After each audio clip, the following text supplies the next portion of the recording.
Hold on, I'm in the meeting.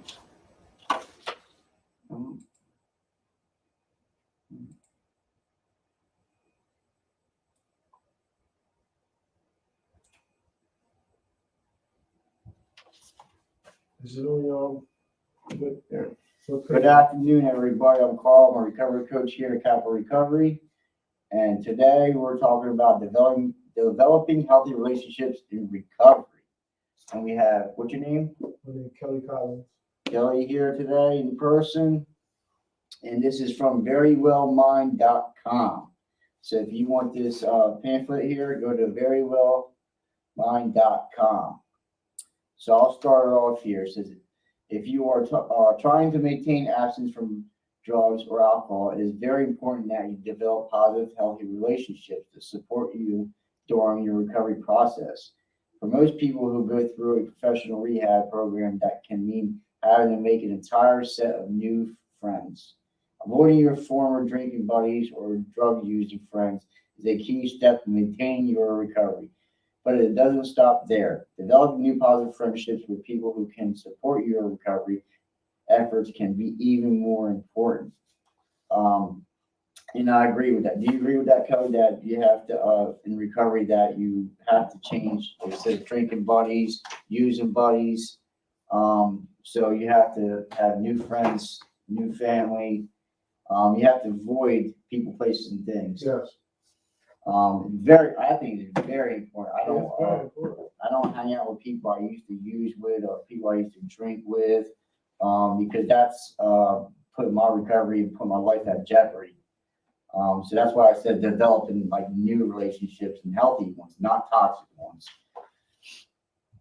And actually talks about the next one, avoiding toxic relationships.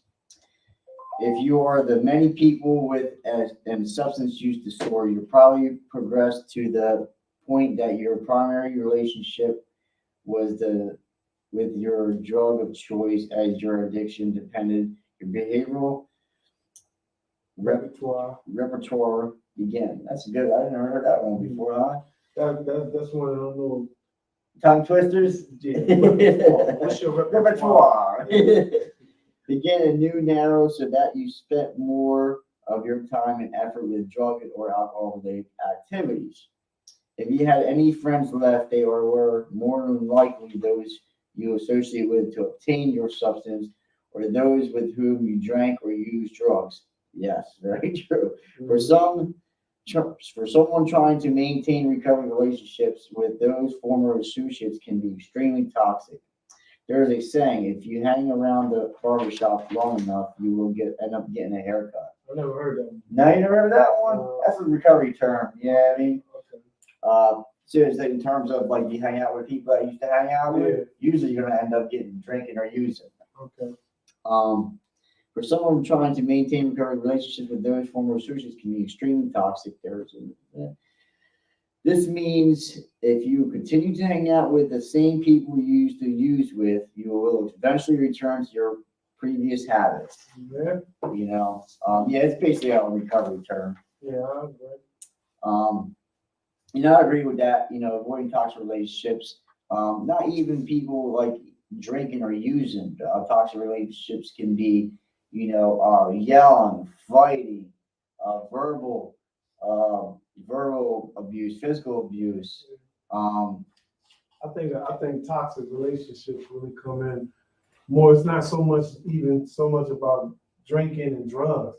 It's just about, maybe it's always a hostile situation. Yeah. You know what I'm saying? Like you could be in a relationship with your girlfriend. Yep. You know what I'm saying? That could be toxic by itself because it might be abusive. Mm-hmm. You know what I'm saying? Yeah. She might be abusive towards you. That's right. And you might be abusive towards her, or she might make you abusive towards her. You know what I'm saying? So that's toxic. I see sometimes like some relationships are worth like just let it go. Because if you don't let them go and you keep holding on to them, it's going to only just mess up your whole process. That's the one that I think it's hard for a lot of people in life or even in recovery is like you got so much invested in somebody and some things and they want to hold on to something that's toxic and it's really hard to let go, but in the long run, you have to let. And basically, like using drugs and alcohol is a toxic relationship. That's actually a relationship. I had to grieve over that. I can't use drugs and alcohol the rest of my life. You know, that was big for me. It's something I used to use every day, all night long. You know what I mean? Constantly to let go of something like that. You know, it's a because it was your comforter. Some people don't understand how real that is. Like with some people, it's easy. Like me myself, I choose to drink or I choose to get high. I fight that fight within my own mind. You know what I'm saying? Yeah. But it's not something I really would trip over. You know what I'm saying? Yeah. I don't. But you have some people who literally, it's been their lives for 20, 30, 40 Think years. about that. Yeah. And people be like, well, no, you gotta kick it. You gotta stop. Easier said than done. Yeah, you know what I'm saying? When you waking up with cold sweat, or it's toxic because you can't even walk around. You know what I'm saying? It's Yeah. like you walking on eggshells. And another like recovery term is like telling somebody not to breathe. Oh, See how that? yeah. That's how it is for like not to use. Like telling That's somebody true. just don't use. You don't understand. It's just like telling somebody not to Just breathe. sit there and don't breathe. Yeah, like it's not that easy. I wish it was, but it's not that easy. Yeah, I'm with you on that one. I'm with you. Would you want to read the next one, or you don't have to? Yeah, I mean, I can. All right, codependent relationships. Enabling relationships. Codependent relationships. Oh, On the first page, though. Oh, okay, codependent. Codependent without moving fast. It's all right. Codependent relationship. It is possible that during the development of your addiction, you also form relationships with others who are codependent. This may include a spouse, partner, friend, or even an employer. A codependent can be defined as an individual who come to believe that supporting and even enabling an addictive behaviors is the only way to maintain your acceptance, love, security, and approval. The danger involved in having a relationship with someone who exhibits excessive caregiving behavior is it can promote even greater dependency on your part. Codependents have allowed you to divine their reality. This is problematic because your reality was highly distorted when you were using drugs or alcohol. I like how it says highly distorted. Yeah. Yeah, our perception is really jacked up. Sure. Mine was in like the perception of reality and life in general, and how the world was, and even the perception and the reality of myself. It was jacked. You know what I mean? Because drugs and alcohol, man, you're not thinking clearly. You know what I mean? Some people think, oh, I can just smoke a little bit, drink a little bit. Your mind is still not, fully developed, putting substance in your body. You might not realize it, but when you come out of that fog, man, you're like, wow, like things a lot clearer, And a codependent relationship is very unhealthy, man. If you're codependent on somebody, you're not, taking action to accountability of yourself. You're always looking for codependent on somebody or something. To like take something out of yourself, not being content or, being happy with yourself. That's how I take it. I understand. If you're codependent on something, man, it just doesn't end well. And you got people who will enable your situation in the codependence. Yep. You know what I'm saying? They be like, yo, they know they can take that weakness there. You know what I'm saying? Be like, yo, feed. Yep. You know what I'm saying? Well, I need that alcohol. Feed you. Don't worry about it. I got you. The hate link's big. Yeah, some people are motivated by that. Bad intention. Yeah. But we don't care. Bad motives. Bad motives. We don't care about that at that moment though. No. Because our habit is getting taken care of. You know what I'm saying? Until until we find out that there's a control issue there. You know what I'm saying? And they might not even have a substance use disorder. No, they don't have to. So they have that issue. They have in that. Exactly. And they like controlling. They like that controlling, Yeah. dominance part on your weakness. Yep. I know a lot of people that's like that. You know what I'm saying? That Without drugs and alcohol. Exactly. They don't even do it. Yeah. You know what I'm saying? They don't even do That's drugs. their twist. But Yeah. that's their twist and taking care of you get twisted. You know what I'm saying? But that's their high. Yep. See. And it's no better than what you're doing. Matter of fact, it's even worse. Yeah. And because you would think it would be worse because somebody's using drugs and alcohol. Yeah. In reality, you're clean and sober. Yeah. And you know what I mean? Because that's a prime example that addiction is real and it doesn't have to always be about drugs and alcohol. You're true. It's about our behaviors. It's about our motives, True. our thinking, all that stuff. That's I think a lot of times, man, we really don't explain that and make that clear. See, everybody thinks addiction I like is that. just, you know what I mean? Drugs Everybody and thinks drugs and alcohol. So Yeah. they're like, nah, I ain't addicted. I'm like, yo, you addicted to porn? Right. What you mean I'm addicted to porn? Don't you watch it a lot? Don't you, But I you know what I'm use saying? drugs and No, alcohol I ain't using drugs and alcohol, but as a justification. but if you're doing it constantly, that means you're addicted. It's the addictive behavior. Yeah, You know what I addictive mean? behavior. It doesn't take the drugs and alcohol away. And we gotta keep, like, I like how you said that. We don't make that clear. We don't. And I think that stems from like in the beginning when it like Yeah, drugs and alcohol, really hit big yeah, in the world. Like, if we have more clarification and more programs, yeah. to clarify, Yeah. like, addiction. And it has, it's gotten Yeah. better over time, but like, if you keep pressing that, like, it's not always about drugs and alcohol, man. And, it's about us, it's about the person, Yeah. you know what I mean? So, And that's true, man. So when we look at codependent relationships, man, it's like I don't know, man. Me myself, man, when I was getting high, bro, I ain't want no codependent. You know what I'm saying? Yeah. I never wanted to be with somebody that got high. yeah, You know what I'm I saying? get you. I never really wanted to be somebody that got drunk either. Yeah, think about it, because like, now, here's my way. I don't want to share. Nah, man. And then, you know what? Not only just that I don't want to share, I already got it's my cool. own problem. Yeah, I got, Yeah, you know what I mean? My twist is totally Yeah, different. I got. So it's like me when I was doing my thing, man. You know what I'm saying? I smoke coke, so I like to be by myself. You know what I mean? I ain't like tricking. I ain't like doing none of that stuff. You know, it didn't arouse me. Yeah. You know what I mean? I just like to be by myself. I don't like to mess with people. Isolation.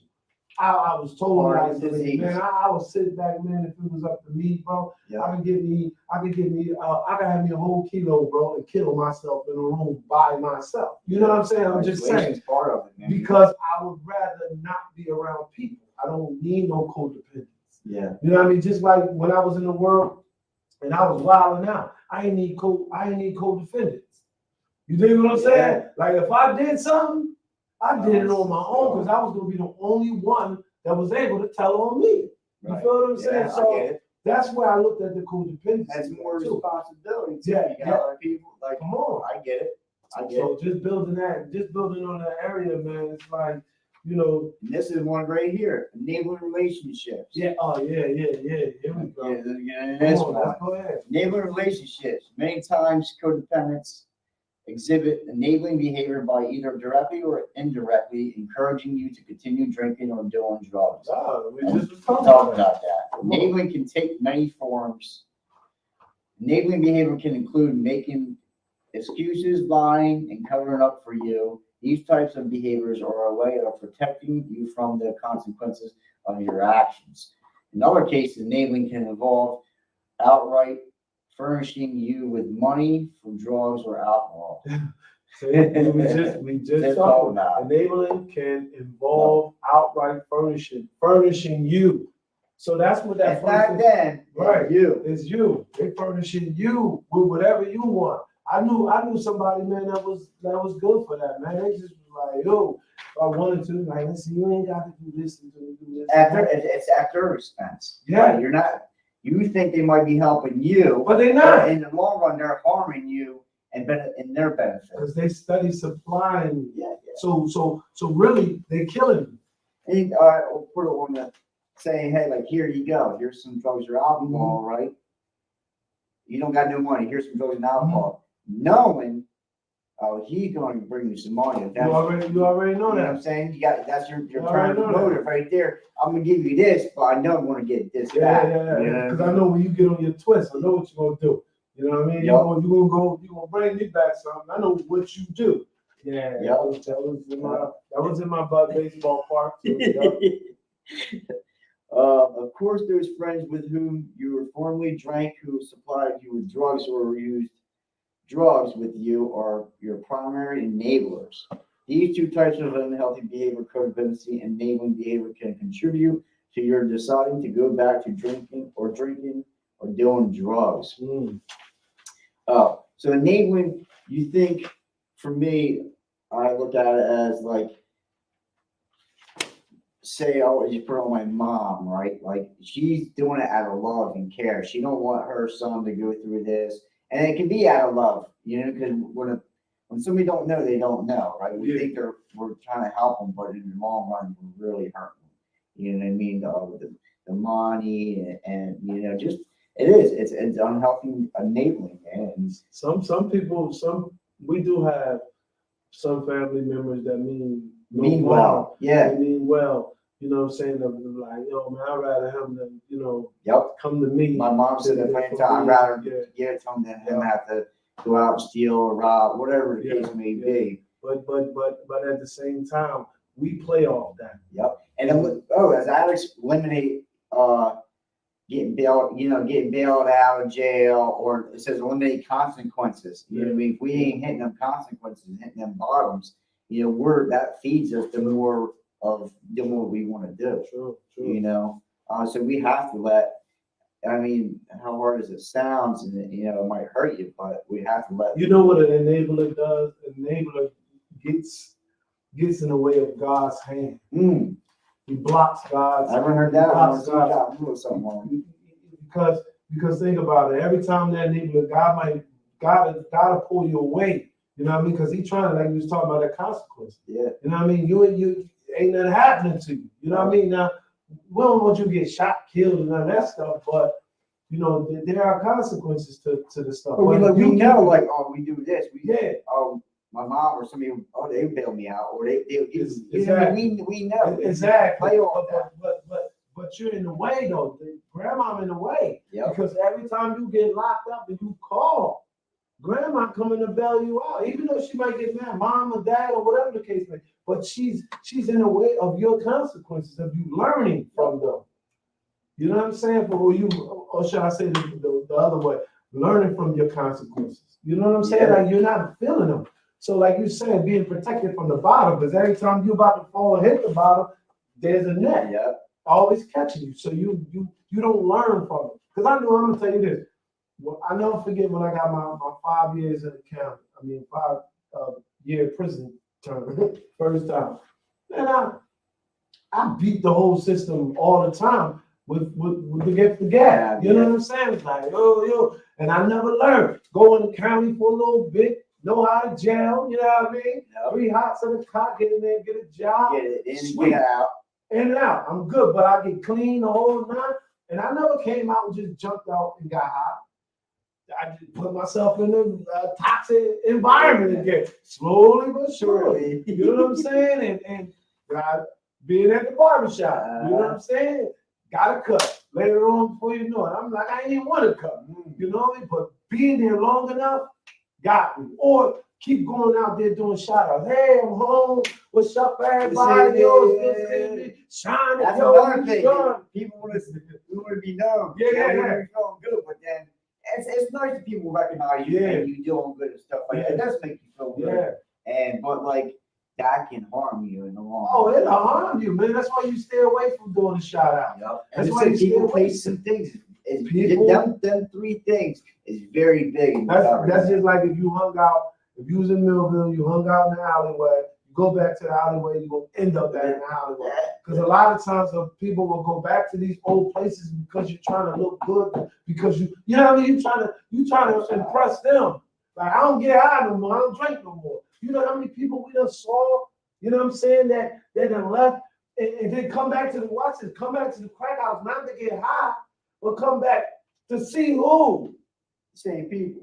Just to say hi. Who the hell want to come to the crack house and say hi, though? Seriously, I'm just coming to, you know what I mean? And then you got your little bread, you know, you giving a little $5. Bro, you setting yourself up like a mug. And I've been there before. So I learned on that part.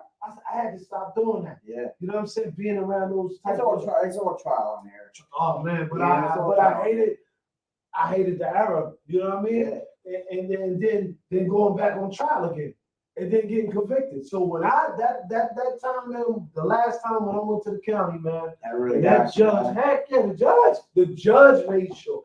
He said, Mr. Collins, he said, listen, man, you're a good guy, and I just want you to really get help because you're a good person. Like, you know what I'm saying? Because you just make stupid decisions and choices, and you know what I'm saying? And he said, but this time I can't let you slide.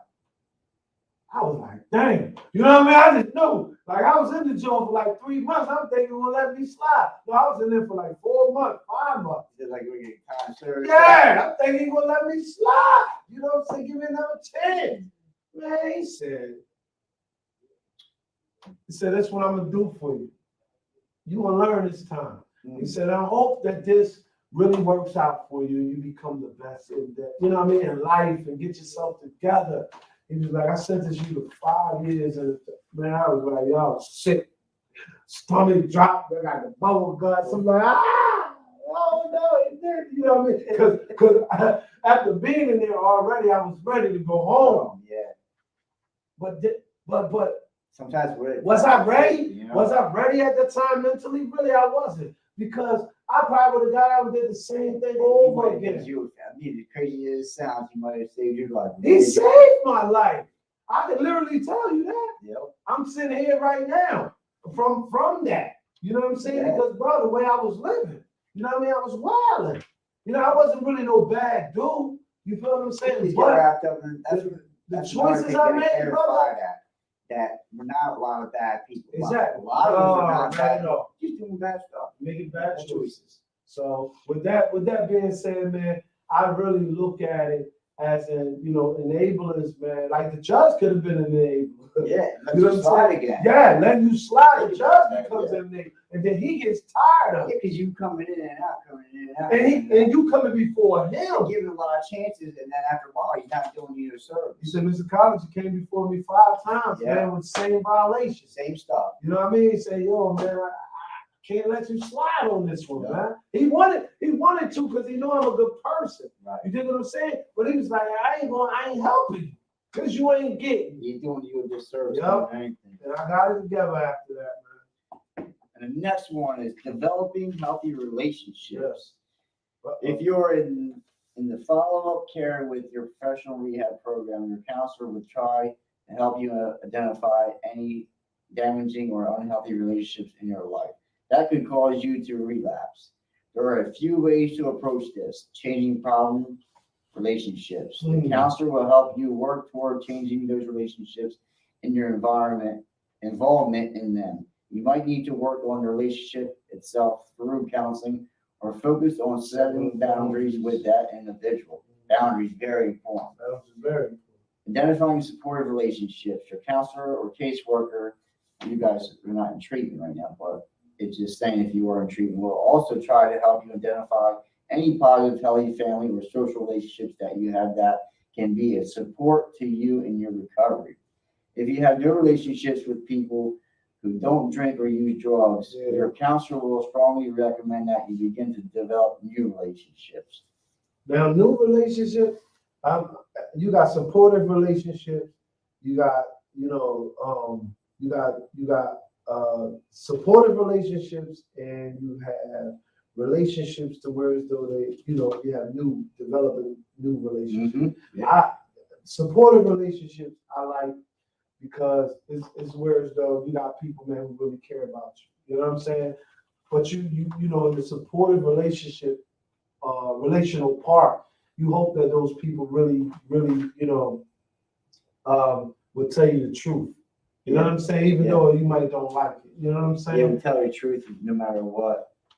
See, that's like the honesty part. I like how it says, being honest is the way to go. But like, am I being brutally honest? How honest am I being? Yeah. I'm being honest not to hurt you. See, Sure. being honest is not always good. Right. Think about that. Right. The way we go about it, the way we say it, there's a lot to it. But in past relationships that are not too healthy can become healthy if you work on them. Like sometimes, since your counselor and therapist or stuff like that, you need a middle person to facilitate, or not a meeting, but like, we need a middle person to like help with the relationship. Let me ask you a question though. Have you ever had problems with developing new relationships since you've been clean? Because you come from how many years? I'm coming up on 5. You coming up on 5. So out of those 5 years, have you developed new relationships? Oh yeah, all my new relationships are, I don't hang out with nobody. Gotcha. I mean, I say hi and goodbye. Right. You know what I mean? But I have to keep it pushing. Everybody that I used to hang out with, it was all toxic. It was all getting high. There was no healthy relationships. Even the ones I did have, like my family and stuff like that, I was a toxic one. So there wasn't no good relationships. There was nothing good about me. Okay. Just my personal, my relationships. But since I've been clean, it's my relationships flourished. All my bridges have repaired itself. Yeah. You know what I mean? And it doesn't happen. That doesn't always happen overnight. No. Some of the relationships never, people don't even forgive you, right? But as long as I keep myself and my side of my Forgive street yourself. clean, it's basically that's what it's That's about. what it's all about. I mean, it's I've done what I did. I can always make amends and verbally and put action, not just say I'm sorry or never do it again. This and that. Have you ever ran into somebody? Yeah. Have you ever ran into somebody that's really been hurt by what you did and that's really like came at you? Oh, my mom. I'm very hurt. She, I put some damage on her, man. Gotcha. How she feel about you today? Oh, she loves me. Okay. She loves me, man. She'll do anything. She did anything for me in active addiction, and Right. she's still there. That's one person that never gave up on. Gotcha. How about your other family members? Oh yeah, there's a lot. The ones that are alive that are there, they forgive me. You know what I mean? They're still in my life. Thank God. I'm a very fortunate man. I really am, man. Yeah. That doesn't happen for a lot of people. No, it doesn't. You man. know, that's a main healing piece and a hurt piece. Getting clean and then from the stuff that you did, to people. And that kept me sick. Like I made this thing of like, 'cause that's a lot. I had a lot of jail stuff going on, a lot of fines, a lot of charges. I hurt a lot of people. I owed people money. Right. It just one after another. So I just secluded myself with that. I'm like, man, there's no way I can fix all this. Right. Yeah, and that right there, the truth of the matter is that's where, and I'm just gonna go ahead with it. It's like, that's where your mental stay locked at. Yeah. You don't see no way out. You know what I'm saying? And when you don't see no way out, you would just imprison yourself. Well, I might as well just keep in the house. Self-imprisonment. So as you just start doing that, you just start stacking you start stacking your mess ups up even more. You know what I'm saying? Exactly. It's crazy. I already did this. I might as well do this. I might as well do that, and I'm not. Well, they ain't gonna forget You're you just anyway. digging that hole deeper and deeper, man.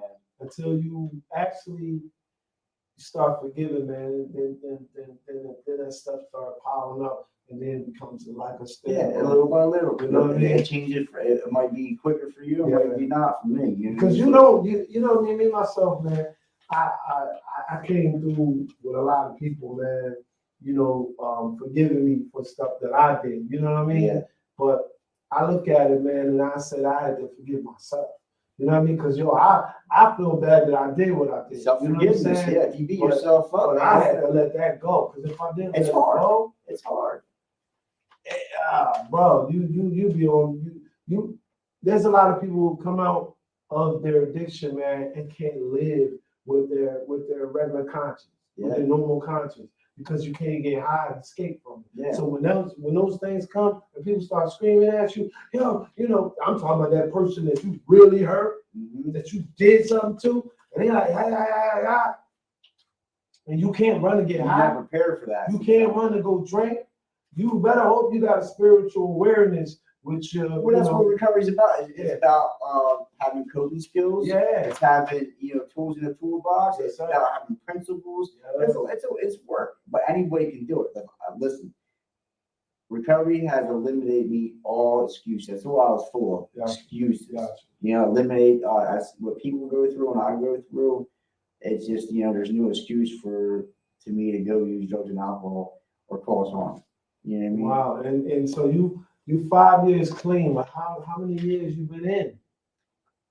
In active addiction, Yeah. I was using since I was 12, Good God, how old are you? 38. 38? Half your life. Yeah. Yep. Half your life. That's a lot. Wow, A lot of man. years. But you don't even look like what you've been through, though. By the grace.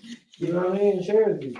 Yeah, but I'm Thank saying, God I survived. think about 5 years. See, I'm looking at That's it. what I'm saying. I look at it from the I'm other very side. fortunate, man. Exactly. I am. I'm looking at I look at it from a different perspective. You Yeah. know what I'm saying? And I look at it from two sides. I look at it from the natural side and the spiritual side. Mm, You know what I mean? That's you me. got to. You know what I mean? Got to. And me looking at it, I look at it from the natural side. The natural side is like, I'm looking at it right Physical. now. I'm looking at your physical. Yeah. And I'm like, wow, because some people's physical gets damaged. Okay? So some people don't come out that far. You can tell. Yeah, they you do be some like, stuff. Yeah, you be like, damn. Yeah. You be like, whoa, you know what I mean? And they gotta live with that. You know what I'm saying? They gotta live with that. I mean, you might miss a few things, but some people, they hold And physical, mental, and spiritual. exactly. But then watch this. And some people, without the outside appearance, it's the inside. Yeah. That's messed up. Because now once you get clean, the sicknesses come in. Yeah. Because you took your body through so much and you don't put so much so much ill in your body, now it starts fighting. Mm. You know what I'm saying? So you don't even know what you got, man, because I know people, man, who got cancer after getting clean. Some people found out they just had AIDS. We're not taking care of ourselves. Exactly. We ain't So- taking, going to the doctor. Exactly. Exactly. That's what I'm talking about. So your body starts rejecting because now you was covered. You were dormant. There you go. You was covering it up. and you was chemically dependent on them drugs to keep you Prolonging. Yes, and we would study killing ourselves, Yep. dying, bro. Little by little, man. Every single day we were out there Insane. dying, man. And it's sad because when we look at this, we like, damn, we used to look at them people as our family. You know what I mean? Like, hey, yo, they really It's really cared sad about. nowadays, man. It really is because I always think about I was killing myself Mhm. for a few dollars, a piece of paper, Yeah, a piece of yeah. And then we was killing ourselves for a piece of rock yeah. or some powder. That was only just a little bit, So only big. just a little bit of time, and before you That know was it, power. we was back onto it again. You know what I'm saying? Chasing. Mm. But this is the thing that I like is that we can build now new relationships with good people You can have who really a need good us. life. Yes, you can, bro. I don't walk on eggshells. You know what I mean? I developed that part a long time ago. Mm. That when I came out and I stopped getting high, I'm not going to be scared of going back, Yeah. even if I went back. But I fought every time. But my idea was, even if I did go back and I came back, you know what I'm saying, was fighting, I was going to fight to the death. I wasn't just going to, you know what I'm saying? Surrendering It was, up. I wasn't just going to be like, I give up. No, You gotta I keep fighting. fought every time, bro. And it wasn't always me going to jail. You know what I'm saying? To And get there's myself different paths, together. there's different consequences. And it wasn't me going to the hospital, it wasn't none of that. It was sometimes, man, me just literally getting tired. You know what I'm saying? Like, yo, I can't The do same Yeah, thing. it's like, yo, you know what I mean? Our bottoms are all different. Like Yeah. my last time I used, last time I was like, Yeah. last time I gave up, it was like that all before. Like, you know, for me, my bottom was the drug stopped working. I was sick. I was sick as a dog, didn't have the money. And I finally got money. I used, and I was still sick as what I was before. Now let me ask you this: what was your drug of choice? Everything. Everything. Everything. Wasn't no dominant one though. No, well, heroin was my last Heroin one. was? Opiates was my last. It was more opiates Okay. than anything else. Okay. So the withdrawal, all that stuff was very, very serious. And so I used and was still sick. So like God told me that day, man, he's like, the drugs don't got nothing left for you. Well, If thank it's God the that you stuff. got out before you was out before the fentanyl movement. Yeah. Because you know what I'm saying. I'm just saying that because now it's like, yo, they just out to kill. Yep. You know what I'm saying? It's Everything. like- It's in everything. That's what let you guys know. Fentanyl is everything. It's really real because it's going in coke. It's going Yeah, I in just weed. found- I'm serious. It's I going in just found- everything, man. They putting it even in it, they cooking it up with in rocks now. You know what I'm saying? Yo, my man died smoking. Yep. And the fentanyl was in it. It's the Killed street, them, man. killed them right there on the spot, getting high, flew. You know what I'm saying? So we talking when we talking about healthy relationships, it's like, yo, you even gotta get away from the people, the places and the things, man, that you thought that was healthy, which is not healthy because it was It was just all there. drug It's just- based. It was all drug. It was Yeah. all about around. Everything's around about drugs and alcohol. So new relationships is very important. So Very. you built that. You out of the 5 years that you've been clean now, and you've been here. How long you been here now? Working? Yeah. About 5 months. Matter of fact, let me go here. So how did you even get here and start working? Friend. Friend. Yes. Now, Relationships. there we go. That's it. You pull that. You see what I'm saying? See, you didn't have to wait, right? Exactly. Listen, everything I have today, Exactly. everything I have today Right. is about relationship with God, Exactly. relationship with people I have. Healthy Exactly. relationships. See, So, that's what we see. That was the building foundation. see, this is meant to be today, huh? Definitely. Because we both helping each other. We both building a That's all it takes relationship is right two. now. My key thing, man, is relationship, man. You know what I'm saying? You can have good relationship, you can have bad relationship, but I'm on building good relationship. Anything that I do, even working with people, I gotta have a relationship with them. Yeah, You know what I'm even in recovery and outside recovery, in the world itself, you have to have. When I make a phone call, Yeah. I don't just want to have people's phone numbers. Yeah, I got a phone that I can count, people to count on. You know what I mean? That Exactly. I have to. You know, what am I going to do? I'm just going Come to on. just call you and just, you Yeah, know. we just like, hey, Yeah. how you doing? I'm good. You don't have nothing. You know, you're not building anything. Yeah. So people I talk to today, it's about building something. It's about building a relationship. It's not about how you want to call it, acquaintance. Yeah, Basically, that's what Yeah, it yeah, was. yeah. And active addiction. yeah. It was acquaintance. It wasn't about really a friendship. It was about what you got or what I got. Yeah. You know what I mean? So Because if you ain't had nothing, you had to go. yeah, You know you how have to to. go. You ain't getting on mine. You know how to go. You ain't You know getting how to on go, mine. right? What, you man? Go ahead. Go ahead. Well, that's the end of if you want this pamphlet here is verywellmind.com. And my name is Carl. I'm a recovery coach here at Capital Recovery. Thank you, Kelly, for showing up, Wow. man. I appreciate it. But good talk. Until next time, I'll be seeing y'all.